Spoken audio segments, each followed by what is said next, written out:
अस्सलाम वालेकुम वरहमतुल्लाहि वबरकातुहू।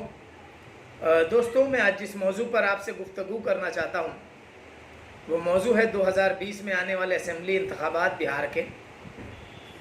बिहार की सियासत बहुत गरमाई हुई है। मजलिस इत्तेहादुल मुस्लिमीन 2015 में बिहार में इंतखाबात लड़ी। मजलिस सिर्फ 6 सीटों पे लड़ी, कामयाबी हासिल नहीं हुई। 2019 के लोकसभा इलेक्शंस में भी मजलिस ने जनाब अख्तरुल ईमान साहब को किशनगंज से टिकट दिया।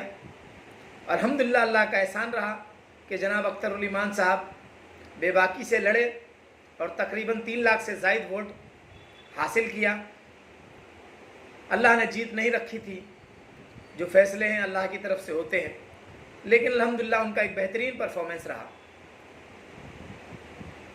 लोकसभा इलेक्शन के बाद एक बाई इलेक्शन हुआ किशनगंज का।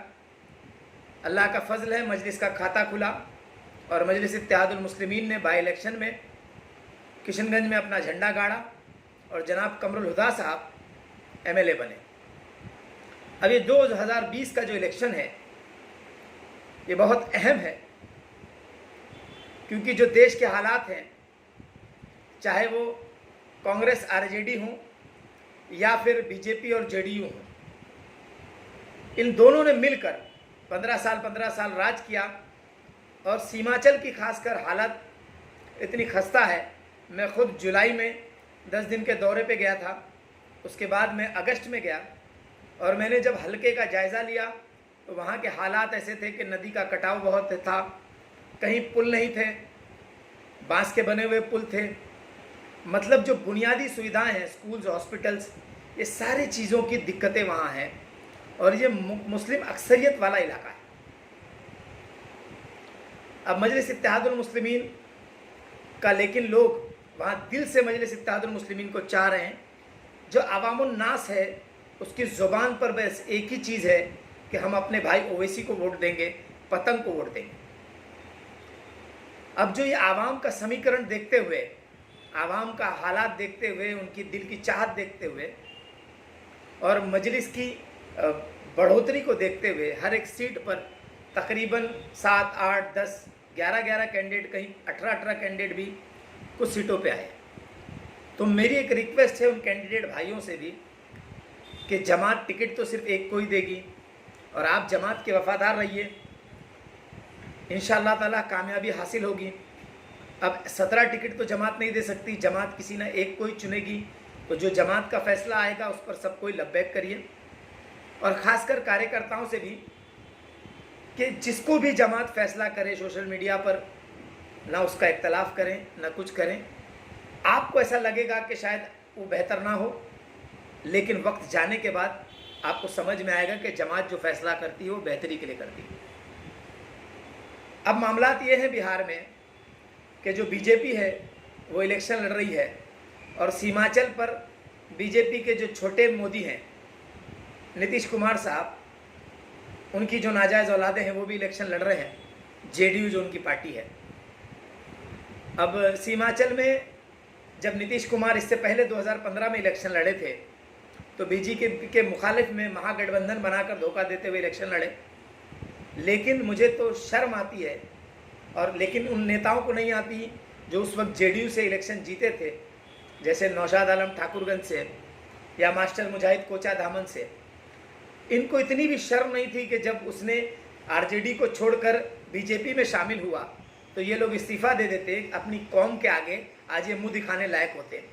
काम तो ये करते नहीं हैं, हालात बद से बदतर हैं, फिर भी आवाम इनको एक मुसलमान होने के बिना पर इतने सालों से जिताते आई।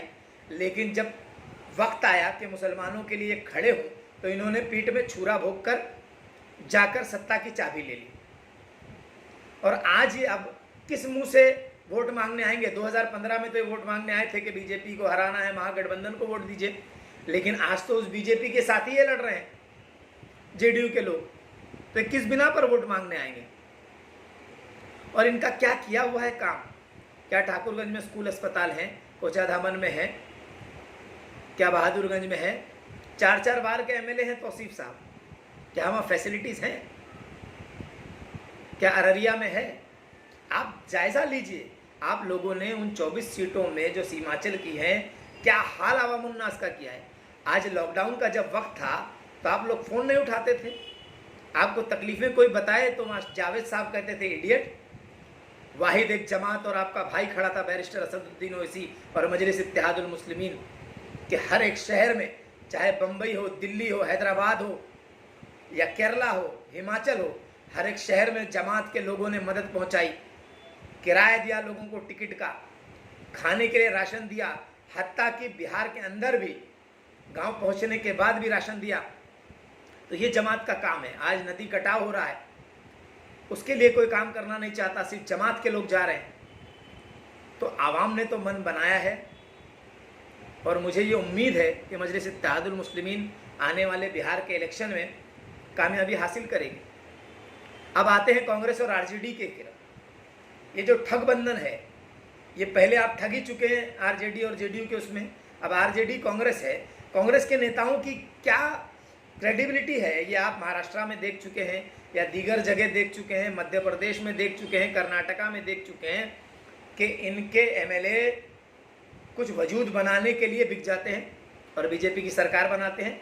तो क्या गारंटी है कि आप कांग्रेस को जिताने के लिए और राष्ट्रवादी आरजेडी को जिताने के लिए वोट करेंगे और जीतने के बाद ये जाके बीजेपी में शामिल ना हो जाए। क्योंकि जो आज मसाइल चल रहे हैं, दलितों का उत्पीड़न चल रहा है, रेप की घटनाएं बढ़ रही हैं, किसान परेशान है, तो इनकी जीतने की कवायद बन नहीं रही बीजेपी की। बीजेपी ये जानती है, इसीलिए अब उसने अपने एक एलजेपी को भी अलग करके जेडीयू को भी कमज़ोर करने की कोशिश की है। तो ये आपसी में लड़ मरेंगे, लेकिन आपको इत्तेहाद कायम करना है। आप मजलिस के जितने से ज़्यादा लोग भेज सकेंगे उतनी आपकी आवाज़ बुलंद होगी। एक अकेले बैरिस्टर असदुद्दीन ओवैसी संसद हिलाया करते थे, आज हमारे 2 शेर पहुंच गए और ताकत हुई। तेलंगाना के अंदर जो चाहे वो हम मनवा के ले लेते हैं, क्योंकि हमारे वहाँ 7 एमएलए हैं। अगर हमारे मजलिस के 10 से 11-12 एमएलए आ गए बिहार के अंदर, तो वो दिन दूर नहीं कि मुसलमानों के हर एक मसाइल और गरीब और पिछड़ों के मसाइल बेबाकी से उठाए जाएंगे। और हम बोलते नहीं, करके दिखाते हैं। मजलिस इत्तेहादुल मुस्लिमीन सीमांचल में स्कूल्स, कॉलेजेस, हॉस्पिटल्स, हमारा ये विजन प्लान है और ये इंशाअल्लाह हम आगे करेंगे आने वाले वक्त में। इसके लिए हमें आपके सपोर्ट की ज़रूरत है। मजलिस इत्तेहादुल मुस्लिमीन को कायम करिए, कामयाब करिए और देखिए आगे वाले वक्त में आपकी जमात ही आपका वजूद है, आपकी ताकत है। और इन छोटे जेडीयू आरजेडी वालों के चक्कर में ना आइए, इन दल बदलुओं के। मजलिस इत्तेहादुल मुस्लिमीन का साथ दीजिए। मैं आप लोगों से फिर रिक्वेस्ट करता हूँ, इंशाअल्लाह इसके बाद मैं अगला एक तफसीली वीडियो बनाऊँगा जिसमें हालात के साथ, डेटा के साथ उन चीज़ों को रखूँगा।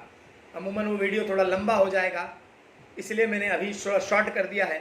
इंशाअल्लाह अगला वीडियो मैं तफसील के साथ बनाऊंगा। बहुत जल्द टिकट के अनाउंसमेंट्स भी हो जाएंगे और कैंडिडेट्स भी आपके सामने आ जाएंगे। अल्लाह से दुआ है, अल्लाह ताला मजलिस को कामयाब करे। आमीन या रब्बल आलमीन।